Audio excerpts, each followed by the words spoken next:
성경에는 우리 그리스도인들은 세상 사람들이 가지는 생각과 달라야 하고 세상 사람들이 사는 삶의 방식과 달라야 한다는 것을 계속해서 강조를 하고 있습니다. 오늘 읽은 본문도 예수님께서 우리는 새로운 관점을 가지고 새로운 삶을 살아야 한다 하는 교훈을 우리에게 주고 있습니다. 오늘 본문에 나오는 선한 사마리아인의 비유라고 일컬어지는 이 비유는 우리 모두에게 매우 잘 알려진 비유입니다. 한 사람이 예루살렘에서 여리고로 가는 중에 강도를 만났습니다.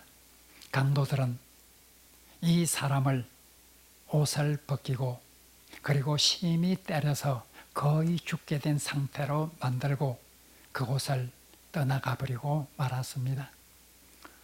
이 강도를 만난 사람은 이제 도와줄 사람을 기다릴 수밖에 없는 그런 상황이 되었습니다. 그 길을 바로 제사장이 지나갑니다. 그러나 제사장은 그 강도 만난 자를 보고도 도와주지 않고 지나가 버리고 말았습니다. 뒤를 이어서 레위인이 왔습니다.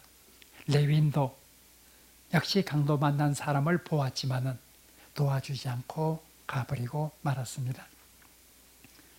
강도 만난 자를 도와준다는 것 쉽지 않았을 것입니다. 강도가 어디 숨어서 다른 사람을 기다리고 있을지도 모른다는 생각을 하면은 정말 두렵기도 하였을 것입니다.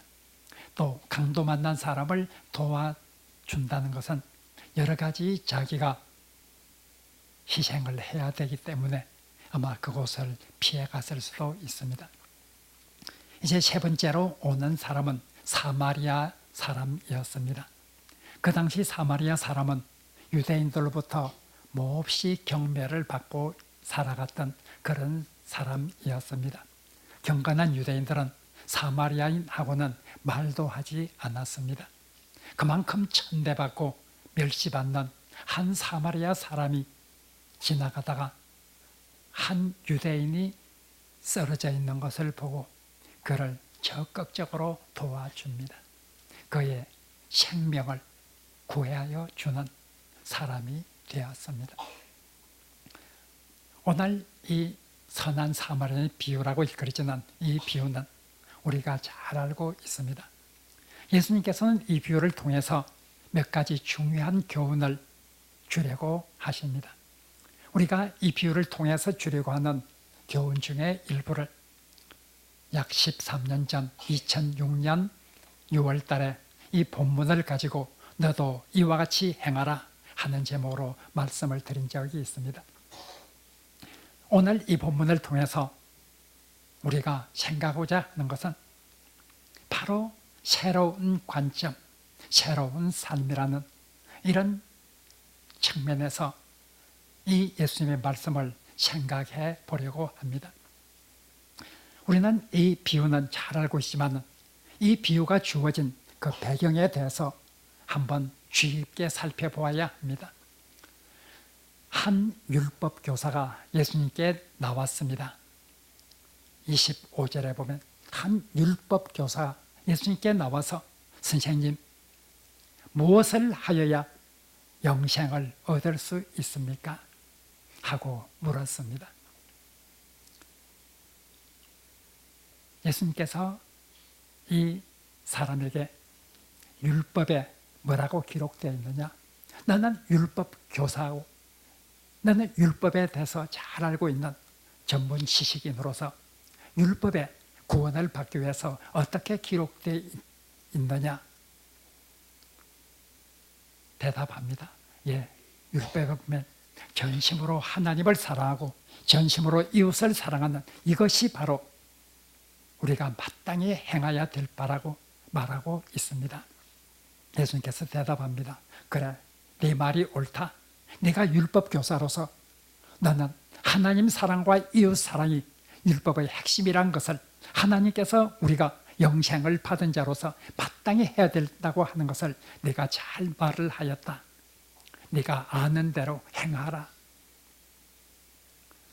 그때 율법교사가 말합니다. 아마 율법교사는 사람들 앞에 자기를 드러내고 싶었던 모양입니다. 25절에서 예수님께 질문을 했던 이유도 예수님을 시험하기 위해서 질문을 했다 하고 말합니다. 29절에 보면 예수님을 향해서 또다시 질문하는 것도 자기를 옳게 보이려고 질문을 하였다 하고 말하고 있습니다. 이 율법교사가 질문하고 있는 것은 선생님, 하나님 사랑과 이웃 사랑이라고 했는데 그러면 이웃 사랑이라고 했을 때 이웃은 누구를 가리키는 것입니까? 내 이웃이 누구입니까? 하고 질문을 합니다. 바로 선한 사마리아인의 비유는 내 이웃이 누구입니까? 하는 이 질문에 대한 대답으로 주어진 것이 선한 사마리아인의 비유임을 오늘 본문은 우리에게 말하고 있습니다.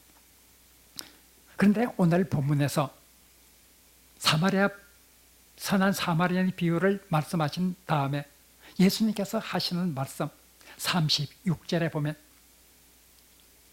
이 세 사람 중에 누가 이 강도 만난 자의 이웃이 되겠느냐 하고 결론적으로 질문을 합니다. 내 이웃이 누구입니까? 하는 이 질문에 대해서 예수님은 새로운 관점을 가지고 비유를 말씀하시고 그에게 대답합니다. 누가 이 강도 만난 자의 이웃이 되겠느냐? 질문을 한 것은 누가 나의 이웃입니까? 하고 물었는데 예수님은 누가 이 강도 만난 자의 이웃이 되겠느냐? 하고 질문을 합니다. 누가 나의 이웃입니까? 하는 이 율법교사의 질문에는 여전히 이웃이라고 하는 경계가 있어서 어디까지가 나의 이웃입니까? 내 이웃에 들어오는 사람은 누구고 내 이웃이 아닌 사람은 누구입니까?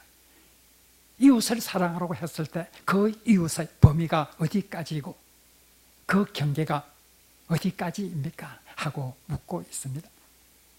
이 율법교사는 이웃이라고 하는 개념은 나와 가까이 살든지 나와 친한 사람이든지 무엇인가 나와 가까운 사람, 거리적으로 가까이 살든지 아니면 감정적으로 정신적으로 무엇인가 소통이 되는 친한 사람이든지 이런 사람들이 내 이웃일 거라고 하는 이런 생각을 가지고 있습니다. 대부분의 유대인들은 예수님 당시 내 이웃을 내 자신과 같이 사랑하라 하는 레위기 19장 18절의 말씀을 바로 이웃이라고 하는 것은 우리의 이스라엘 동포를 의미할 것이라 이렇게 생각을 하였습니다. 무엇인가 통하는 이런 우리 동포만 이웃일 것이라 이렇게 생각을 하였죠. 그래서 이렇게 친한 사람들끼리 서로 도와주고 서로 사랑하는 이런 것을 말할 것이라 생각을 하였습니다. 예수님의 답변은 그러한 관점을 바꾸도록 요구를 하고 있습니다. 누가 나의 이웃인가? 누가 나와 가까워서 내가 사랑할 수 있는가? 그런 관점을 가지고 살 것이 아니라 내가 누구의 이웃이 되어줄 수 있는가? 누가 나의 이웃인가가 중요한 것이 아니라 내가 누구의 이웃이 될 수 있는가가 중요한 것이라 새로운 관점을 가지도록 예수님께서 우리에게 말하고 있습니다. 많은 사람들은 누가 내 이웃인가 하는 이런 관점에서 세상을 바라봅니다. 사람들을 바라봅니다. 그러나 예수님은 내가 누구의 이웃이 되어줄 수 있는가 하는 관점에서 세상을 살아라고 말하고 있습니다. 어떤 사람이 상당히 경제적인 어려움 속에서 살고 있었습니다. 자기의 친구가 자기에게 와서 말합니다. 우리 형제가 우리 집에 세탁기라든지 냉장고라든지 가전제품 일체를 우리를 위해서 사주었다. 이렇게 자랑스럽게 말합니다. 이 친구의 말을 들은 이 어려운 상황에 있는 사람은 뭐라고 생각할까요? 아마 대부분의 사람은 나도 그러한 형제가 있었으면 좋겠다. 아마 그렇게 생각할 겁니다. 부럽다. 나도 그런 형제가 있으면 얼마나 좋을까. 그러나 이 사람은 그 친구의 말을 듣고 말했습니다. 그래, 나도 지금은 어렵지만 나도 그러한 형제가 되어야지. 나도 내 형제를 도와주는 그런 사람이 되어야지. 이렇게 생각을 하고 그렇게 말하였습니다. 이것이 오늘 본문에서 말한 그리스도의 정신입니다. 내가 누가 나를 도와줄 수 있을까 하는 것보다는 내가 누구를 도와줄 수 있을까 하는 것을 생각하는 그런 관점, 그런 관점이 그리스도의 관점이라고 말하고 있습니다. 아브라함과 롯의 이야기를 읽으면서 아브라함이 조카 롯을 위해서 그렇게 관심을 가지고 보살펴주는 이런 모습을 생각하면서 나도 그러한 삼촌이 있었으면 좋겠다. 그렇게 생각하기보다는 나도 내 조카들에게 이런 삼촌이 되어야지. 그렇게 생각하는 것이 그리스도인이 가져야 될 그런 자세입니다. 다윗과 요나단의 이야기를 읽으면서 다윗이 위대한 유다의 왕이 되기까지 요나단의 헌신적인 사랑과 희생이 있다는 것을 읽으면서 우리는 나에게도 그런 친구가 있었으면 좋겠다. 그렇게 생각할지 모릅니다.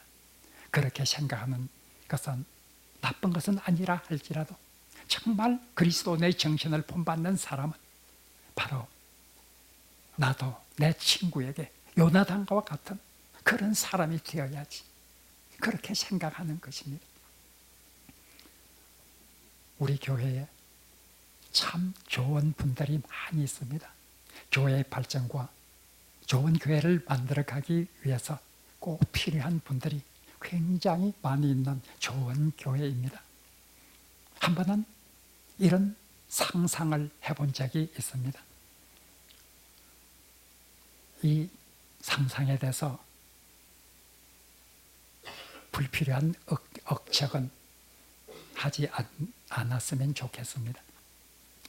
제가 상상하기를 이렇게 좋은 분들이 많이 있는 교회인데 만약 내가 새로 교회를 개척을 해야 되는 가운데서 하나님께서 이 교인 중에 한 사람만 데리고 가서 개척을 하라. 그렇게 말하면 어떻게 할 것인가? 실제로 그렇게 하겠다는 생각이 아닙니다. 그런 상상을 하도 좋은 분들이 많아서 그런 상상을 하기도 하였습니다. 누가 내 목회에 가장 도움을 줄 수 있을까? 누가 가장 교회를 위해서 필요한 사람일까? 이런 생각을 하다가 문득 내가 이런 생각을 하다니 정말 하나님 앞에 이런 모습을 볼 수가 있는가 생각을 하게 되었습니다. 하나님이 만약 한 사람을 데리고 나가서 개척을 하라고 한다고 하면 누가 나에게 가장 도움이 될 것인가? 이 측면에서 생각하기보다는 나의 도움이 가장 필요로 하는 사람이 누구일까? 내가 누구에게 가장 필요한 사람이 될 수 있고 누가 나의 도움을 가장 필요로 하는 사람일까? 이런 관점을 가지고 생각을 해야지. 누가 나에게 도움이 될 수 있을까? 이런 관점에서 생각한다고 하는 것이 어떻게 하나님 앞에서 아름다운 모습이 될 수 있겠는가? 목회자로서 그렇게 수없이 성경에서 말하고 있는 바, 그 말씀들을 어떻게 기억하지 못하고 있는가? 성경에는 계속해서 말합니다. 누가 나에게 도움을 줄 수 있을까를 생각하는 것보다는 내가 누구를 도와줄 수 있을까 하는 관점에서 살아야 한다고 하는 것을 계속해서 말하고 있습니다. 마태복음 7장 12절에서 예수님께서 말씀하셨습니다. 누구든지 남에게 대접을 받고자 하는 사람이 있다고 하면 그는 남을 먼저 대접해야 한다 하고 말하고 있습니다. 마가복음 10장에서 예수님께서 제자들에게 말씀하셨습니다. 너희들은 섬김을 받고자 하는 자가 아니라 섬기는 자가 되어야 한다. 인자가 온 것은 섬김을 받으려 함이 아니요 도리어 섬기려 하고 자기의 목숨을 많은 사람의 대속물로 주려 함이니라 하고 말씀하셨습니다. 사도행전 20장 25절에서는 바울이 에베소 장로들에게 말합니다. 너희들은 예수께서 친히 말씀하시기를 주는 것이 받는 것보다 더 복이 있다 하는 말씀을 반드시 기억해야 합니다. 수없는 하나님의 말씀, 성경 속에 나온 누가 나를 도와줄 나의 이웃인가를 생각하기보다는 내가 누구에게 진정한 이웃이 될 수 있고 누구를 도와줄 수 있는가를 생각을 하며 살아야 한다고 하는 이 말씀을 어떻게 나는 수없이 하나님 말씀을 증거하여 왔으면서도 여전히 나를 도와줄 이웃은 누구일까 하는 이런 관점 속에서 살고 있는가 하는 생각을 하면서 참으로 부끄러운 생각이 들었습니다. 그 생각을 가졌다고 하는 그런 생각은 지금도 제 뇌리에 떠나지 않고 있습니다. 성경은 우리에게 분명히 말합니다. 예수님은 오늘 본문을 통해서 말하고 있습니다. 나를 도와줄 수 있는 나와 가까운 이웃이 누구인가? 이것을 생각하기보다는 내가 누구의 이웃이 될 수 있는가를 생각하고 찾으라고 말하고 있습니다. 내 이웃이 누구입니까? 이 율법교사의 질문에 대해서 예수님은 이 세 사람 중에 누가 강도받는 자의 이웃이 되겠느냐 하고 말하고 있습니다. 새로운 관점, 이런 관점을 가지고 우리 그리스도인들은 살아가야 합니다. 그런데 새로운 관점을 가지는 것보다 더 어려운 것이 있습니다. 그것은 우리가 새로운 관점을 가질 뿐만 아니라 그 관점대로 살아야 합니다. 실천해야 합니다. 실천하는 것은 더욱더 어렵습니다.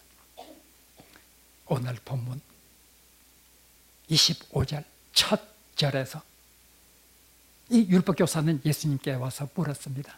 내가 무엇을 하여야 영생을 얻으리까? 하여야 하는 이 말은 행하여야 이 말입니다. 내가 무엇을 행하여야 영생을 얻을 수 있겠습니까? 제일 마지막 절 37절에서는 예수님께서 다음과 같은 말로 이 본문을 끝내고 있습니다. 너도 이와 같이 행하라. 너도 이와 같이 하라. 하라고 하는 말은 행하라는 말입니다. 25절에서 무엇을 행하여야 영생을 얻으리까? 마지막 절에서 너도 이와 같이 행하라 하고 말하고 있습니다. 중요한 것은 행하라는 것입니다. 예수님께 질문을 한 사람은 율법 교사였습니다. 율법에 대해서 잘 알고 있었습니다. 이 사람은 율법의 모든 핵심이 하나님 사랑과 이웃 사랑에 있다 하는 것을 알았습니다. 예수님도 그를 향해서 옳도다 하고 말했습니다. 28절에 보면 옳도다. 네가 말한 대로 네가 율법 교사로서 율법의 근본적인 핵심이 하나님 사랑과 이웃 사랑이라고 하는 너의 견해는 옳다. 그리고 28절에서 말하기를 행하라. 네가 생각하는 것이 옳다. 이제 이를 행하면 된다. 행하라 하고 말했습니다. 선한 사마리아인의 비유를 주고 난 다음 37절 마지막 절에서도 예수님께서 말했습니다. 너도 이와 같이 행하라. 행하라. 율법 교사가 실패한 것이 행함에 있었습니다. 율법 교사는 율법을 잘 알고 있었습니다. 이론적으로 알고 있는 그의 생각에 예수님도 동의를 하였습니다. 그러나 그는 실천하지를 않았습니다. 율법 교사뿐만이 아닙니다. 예수님께서 비유에서 말씀하시는 그 비유에 보면 제사장과 레위인이 그냥 지나쳐버리고 맙니다. 제사장과 레위인, 성전에서 일하는 이런 사람들입니다. 성전에서 일하고 하나님께 제사를 드리고 찬양을 드리는 이 일에 열심을 다했던 그런 사람들입니다. 그러나 그들이 하나님께 제사 지내고 하나님을 찬양하는 그들이었지만 그들은 마치 질문을 하고 있는 율법 교사처럼 성경에 대해서 잘 알고 있는 사람들이었지만 그러나 그들은 알고는 있지만 전혀 실천하지를 못했습니다. 오히려 사마리아 사람, 미천하고 경멸받는 이 사마리아 사람이 강도 만난 사람을 적극적으로 도와주었습니다. 강도 만난 사람은 유대인이었습니다. 사마리아인과 유대인은 원수처럼 지냈습니다. 사마리아인의 관점에서 보면 강도 만나서 고통받고 있는 이 유대인은 자기의 원수였습니다. 그러나 이 사마리아인이 그를 보살펴 주었습니다. 그는 자기가 여행하면서 필요한 기름과 포도주를 가지고 그 상처에 부어주고 상처를 쌓아줍니다. 자기가 타고 가던 그 낙타 위에 바로 나귀 위에 그 환자를 싣고 주막까지 갑니다. 주막에 가서 2데나리온의 돈을 주막 주인에게 주면서 보살펴 달라고 말합니다. 그리고 돈이 더 들면 내가 돌아오는 길에 반드시 모든 치료비를 다 부담하겠다. 이렇게 확실한 약속을 하고 그곳을 떠나갑니다. 이 사마리아인 정말 이웃이 누구인지를 원수와 같이 지냈던 그런 유대인을 사마리아인은 끝까지 보살펴 주었습니다. 우리가 율법 교사가 실패한 것, 제사장과 레위인이 실패한 것, 이런 실패를 바라보면서 이런 실패는 아마 예수 그리스도를 주로 믿는다고 하고 예수 그리스도를 예배하고 예수 그리스도를 찬양하지만 여전히 우리는 세상 사람들과 똑같은 관점을 가지고 세상 사람들과 같은 그런 삶을 살아가고 있는 사람들을 향한 예수님의 책망이 아닌지 우리는 생각해 보아야 합니다. 참으로 우리가 오늘 본문을 보면서 새로운 관점을 가지고 살아가면서 그리고 새로운 관점을 가질 뿐만 아니라 그 관점에 따라서 실천하는 그런 사람이 되어야 된다는 것을 우리에게 본문은 잘 말해주고 있습니다. 우리의 도움은 어디서 옵니까? 세상 사람들에서 우리의 도움을 찾기보다는 우리의 도움을 하나님으로부터 찾아야 합니다. 우리 그리스도인들은 우리의 도움을 하늘에서 오는 것으로 확실히 믿고 하나님의 도움을 구하며 살아가는 사람들입니다. 이 세상에 살면서는 하늘로부터 도움받은 그 도움을 가지고 세상을 바라보면서 누가 내가 도와줄 사람들일까 하는 것을 바라보면서 살아가는 이런 사람들이 하나님의 사랑을 받는 그런 사람이라는 것을 우리가 꼭 기억해야 합니다. 우리 교회 이름이 사랑의 빛 교회입니다. 하나님으로부터 받은 사랑을 이 세상에 비추는 그런 교회라는 뜻에서 우리는 우리 교회 이름을 사랑의 빛교회라 이렇게 정하게 되었습니다. 우리는 하나님으로부터 도움을 받고 하늘의 사랑을 받은 이런 사람들로서 이 세상을 살면서 우리가 하나님으로부터 받은 그 사랑과 그 도움을 가지고 세상에 나가서 우리의 사랑의 대상, 우리의 도움의 대상을 찾아가면서 그 사랑을 실천하고 그 사랑을 몸소 행하는 그런 귀한 공동체, 그런 귀한 공동체 회원 한 사람 한 사람이 될 때에 하나님께서 우리 교회를 통해서 우리 개인을 통해서 영광을 받으실 것이라고 하는 것을 굳게 믿고 우리가 세상에 나가서 이런 삶을 살아가는 귀한 하늘의 백성이 되기를 간절히 바랍니다.